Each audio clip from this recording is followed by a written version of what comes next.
जी आपके पास प्रेम जी, आपके पास हम वापस लौटेंगे। रमन कुछ अपडेट देना चाह रहे हैं?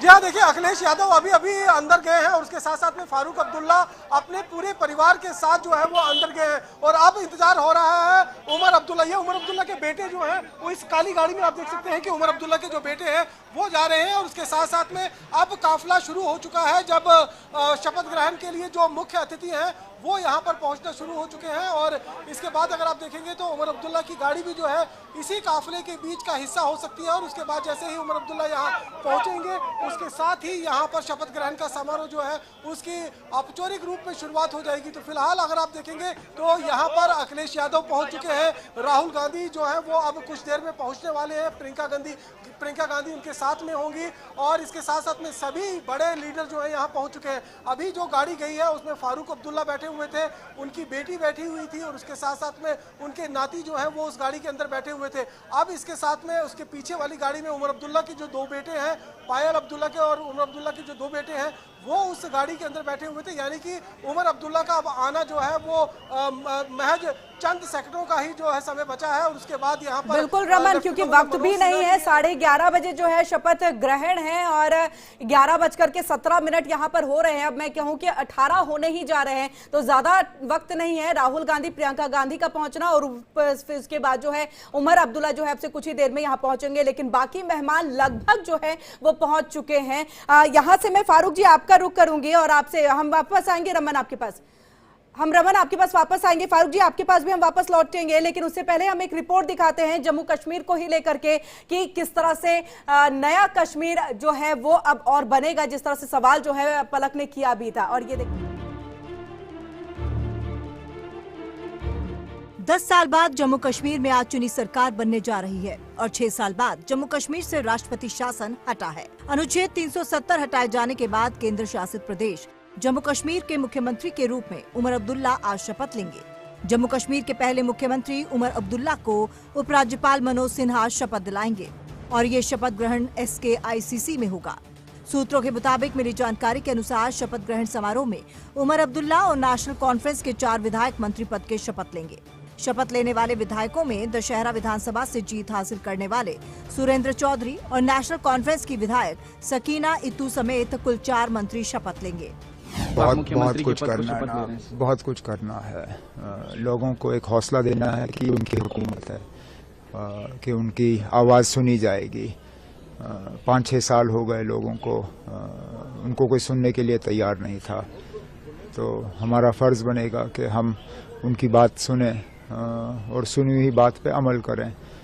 मुतालबे बहुत हैं, जैसे मैंने कहा, अब एक एक को मैं यहाँ गिनूंगा तो गलत होगा, लेकिन कोशिश जरूर की जाएगी कि हम लोगों की उम्मीदों के बराबर उतर आएं। कश्मीर में नेशनल कॉन्फ्रेंस ने 42 सीटों पर जीत दर्ज की है, जबकि कांग्रेस के खाते में सिर्फ 6 सीटें आई हैं। अब्दुल्ला परिवार मानकर चल रहा था कि इस बार कांग्रेस का जम्मू कश्मीर में प्रदर्शन अच्छा रहेगा, लेकिन ऐसा नहीं हुआ। इस शपथ ग्रहण समारोह में 50 से ज्यादा VVIP मेहमान को न्योता दिया गया है, जिनमें कांग्रेस अध्यक्ष मल्लिकार्जुन खड़गे, नेता प्रतिपक्ष राहुल गांधी, प्रियंका गांधी शपथ ग्रहण समारोह में शामिल हो रहे हैं। वहीं इस समारोह में शिवसेना UBT के अध्यक्ष उद्धव ठाकरे, पश्चिम बंगाल की मुख्यमंत्री ममता बनर्जी, समाजवादी पार्टी के अध्यक्ष अखिलेश यादव, RJD अध्यक्ष लालू प्रसाद यादव भी खास मेहमान की सूची में हैं।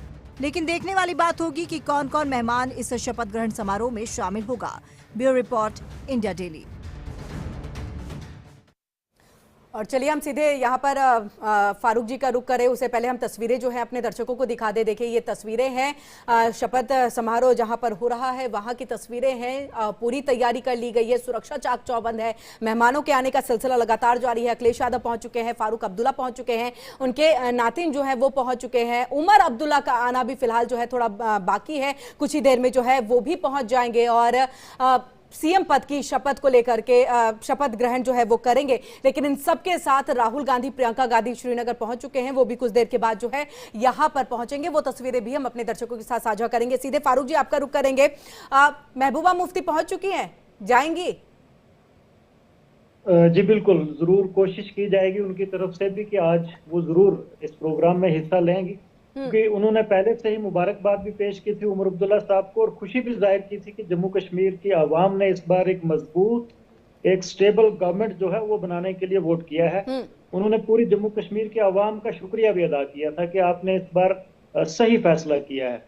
तो अब हम भी यही उम्मीद रखते हैं मरकजी सरकार से कि इस वक्त जम्मू कश्मीर के अवाम को बहुत ज़रूरत है, सपोर्ट की ज़रूरत है। पिछले 5-8 सालों से जो हमारी हालत हुई है, अफसरशाही यहाँ पे थी, लोगों के जो मसाइल हैं, जो बुनियादी मसाइल हैं, वो भी यहाँ पे हल नहीं हुए पिछले 8-10 सालों में। तो मरकजी हुकूमत को भी चाहिए कि जिद छोड़ के अब जम्मू कश्मीर में जो भी हुकूमत बन रही है उसको मुकम्मल तौर पर अख्तियारात दिए जाएं, स्टेटहुड जम्मू कश्मीर के लोगों को वापस दी जाए और जम्मू कश्मीर की हुकूमत को चलने में एलजी की कोई भी मुदाखलत जो है वो ना हो। हम यही उम्मीद करते हैं, क्योंकि इससे न सिर्फ जम्मू कश्मीर और मरकजी हुकूमत के दरमियान जो है वो दूरियां और बढ़ेंगी, अवाम के दरमियान और जम्मू कश्मीर के फारूक जी, आपसे एक बड़ा जरूरी सवाल रहेगा और सच बोलिएगा सर। राशिद इंजीनियर का ये कहना है कि पीडीपी अभी इंडी गठबंधन को समर्थन ना दे जब तक स्टेटहुड नहीं आता। क्या ऐसा है? क्या पीडीपी समर्थन देने जा रही है इंडी गठबंधन को?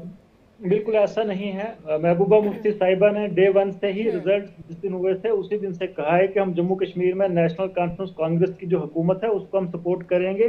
और आज भी महबूबा मुफ्ती साहिबा का वही स्टैंड है। जम्मू कश्मीर पीपल्स डेमोक्रेटिक पार्टी का मौकफ यही था कि इस बार जम्मू कश्मीर से भारतीय जनता पार्टी को बाहर करना है। तो उसके लिए जम्मू कश्मीर पीपल्स डेमोक्रेटिक पार्टी की तरफ से बिला शर्त रिजल्ट से पहले ठीक है सर, बाहर तो नहीं हुई है, क्योंकि देखिए विपक्ष में मजबूती से भारतीय जनता पार्टी जो है वो खड़ी है और केंद्र में भी भारतीय जनता पार्टी की सरकार है। बहरहाल आप सभी हमारे साथ बने रहिए, लगातार हर एक अपडेट आप तक पहुंच